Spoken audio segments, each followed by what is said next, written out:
Okay, I need help. My kid is about to graduate and I need to get them their first car. It needs to be an SUV so they can move all their stuff out of the house. It needs to be a hybrid so they could drive hundreds of miles to come visit us. And it needs to be easy to drive and affordable. I wonder what's out there. I wonder what that is.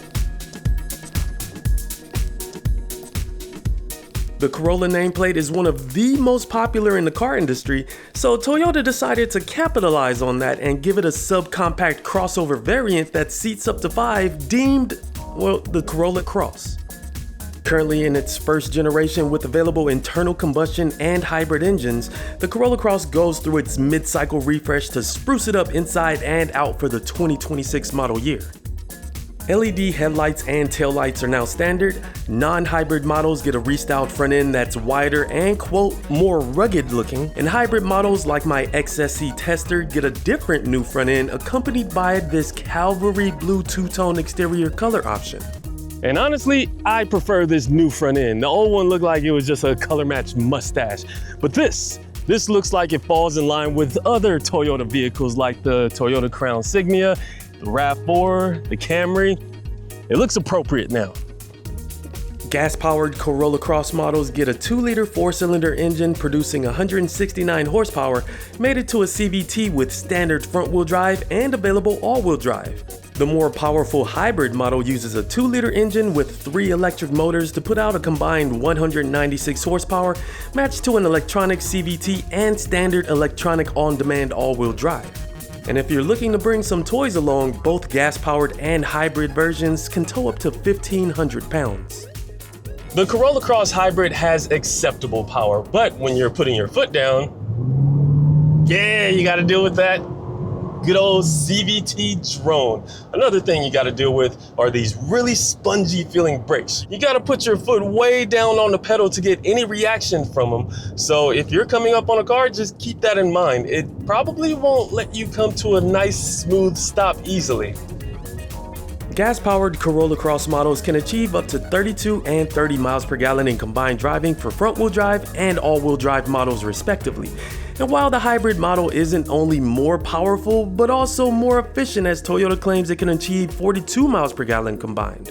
In hybrid form, this crossover also gets a sport-tuned suspension front and rear for added agility, and my XSC Tester rides on these 18-inch black wheels. This is very competent on the road. The suspension is doing a good job at keeping out all the big bumps and keeping any jarring motions coming into the seat. And even going into this slight right turn, yeah, it feels stable.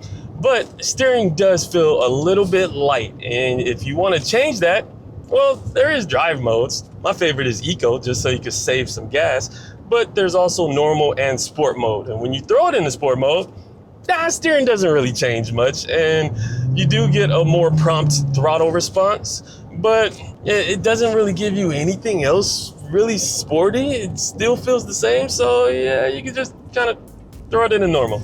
Yep, that's good. If you'd like to kick up your Corolla Cross driving experience even further, there are paddles on the back of the steering wheel to select your own gears. Let me know in the comment section if you ever decide to do that. Besides its easy driving demeanor, there's also easy to manage tech on the inside. A 7-inch gauge cluster and 8-inch infotainment touchscreen with wireless Apple CarPlay and Android Auto come standard, but my Tester is fitted with the larger 12.3-inch gauge cluster and 10.5-inch touchscreen with volume buttons instead of a volume knob, but that's okay.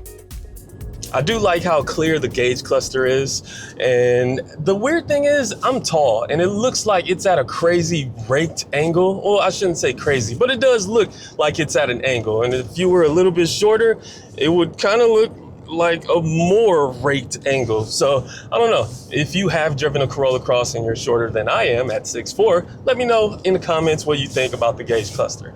But it's highly configurable, I like that, and it gets the job done. Infotainment screen does a great job. One thing though, when you are following the native nav system, they have this big, huge directions display in the upper left-hand corner. I wish that was about half the size. You don't really need all of that taking up the map real estate. So that's my only complaint. The system itself doesn't have a home button, but that's fine. It's fairly intuitive, it's easy to work, and it looks good, nice and clear. And it also has a really nice backup camera so you don't back into a pole or anything. It's great. And the best thing is, the HVAC controls aren't embedded into this infotainment screen. They're really easy to work. They're just right here, and it's not really a distraction. That's great. The interior layout sees some changes as well with the new console design, and if I had to pick, I would love the option to choose the portobello colored seats that are available on the gas-powered models. Those look pretty snazzy. But instead, my hybrid tester comes with these black Softex mixed material trim seats with blue accents and lumbar support. There are available heated seats, but sadly, there's no option for ventilated seats. Oh. As far as comfort in the driver's seat, again, I'm 6'4", I have plenty of headroom. I do wish the seats went a little bit farther back on their tracks, but I love the shape of the seats. They feel supportive, except down below. I wish they had a little bit more space for the back of my thighs, but I mean, you take what you could get at this price point. But the seats are very comfortable, and in the driver's seat, yeah, I'll fit just fine. But if you're any taller than me, you might need something a little bit bigger than this. In the second row of the Corolla Cross, if you're tall behind a tall front passenger, just be careful. More leg room, please. But at least the seat backs are nice and squishy. Even though the rear seats are fixed in place, there's decent headroom and space under the front seat for your feet.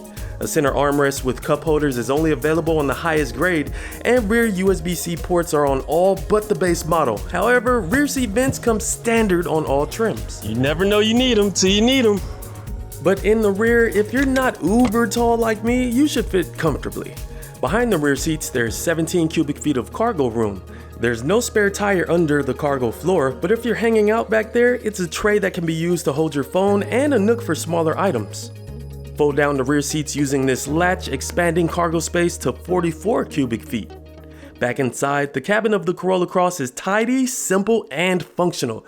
But even on this top trim, the materials in here, like on the door panel, you get all the scratchies at the bottom and on the top of your dash. And the dash actually reflects a little bit of light when the light hits it in the right spot.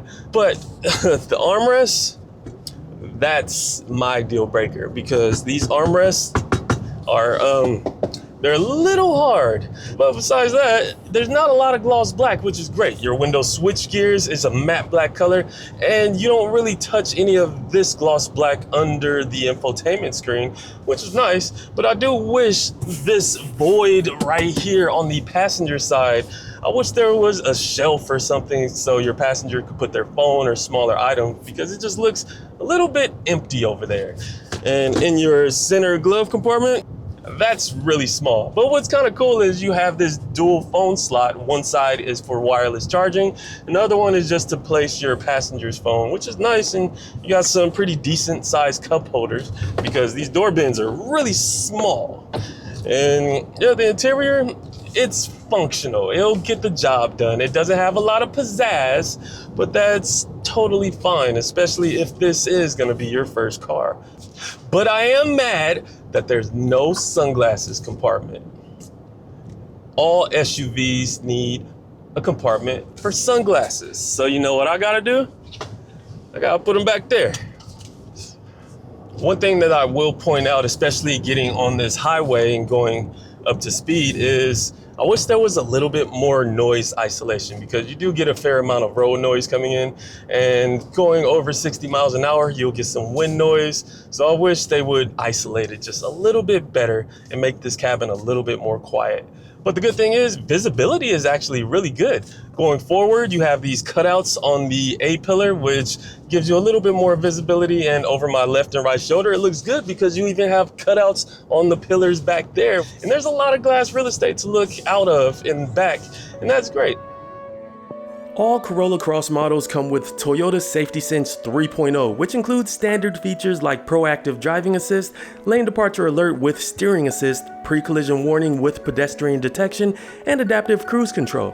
If you'd like blind spot monitor, rear cross traffic alert, and parking sensors, those features are available on higher trims. So the Corolla Cross Hybrid is very easy to drive on the road, but what about off-road? Let's take it there. In case you get bored of highways and you're ready to take that trail to your next camping destination, the Corolla Cross has 8 inches of ground clearance. Along with its all-wheel drive system and light steering, you can venture off into the distance. Well, sorta. So I lied, I'm not taking it off-road, I'm just pretty much putting it on some dirt. And this is a pretty steep hill that I'm going up. And this Corolla Cross Hybrid is putting power down where it needs to go. The all-wheel drive system is pretty much on demand, and it'll send the power to the wheel that needs it the most. And going up this hill, yeah, it's making light work of it. So if you're feeling adventurous, you can take this on some dirt, sure. So it's very competent on the road and it's getting the job done off the road, but let's see how it does in your wallet. Let's start talking prices. A gas-powered Toyota Corolla Cross begins at $26,085 for the base L grade and can climb up to over $31,000 for the top XLE model. Entry price for hybrid-powered models begins at $30,445 for the base S trim, and the top-of-the-line hybrid XSC trim with LED fog lights, black wheels, dual-zone climate control, and cargo tonneau cover begins at $34,480. If you're in the market for a subcompact SUV like the Corolla Cross or the Corolla Cross Hybrid, go on kbb.com and get a fair purchase price. kbb.com, click that link above for more details. Other subcompact SUVs worth checking out include the Nissan Kicks, Volkswagen Taos, Honda HR-V, and Hyundai Kona, just to name a few. The Toyota Corolla Cross is built in Huntsville, Alabama, and is currently arriving to dealerships now. This thing does check off a lot of boxes, and whether it's your first vehicle or your next vehicle, it comes in at an affordable price, has a functional interior that you could stuff full of your friends or things. It's easy to drive, and this hybrid variant is gonna save you money at the pump. And if all that sounds good to you, check one out for yourself. Oh, but look at this view.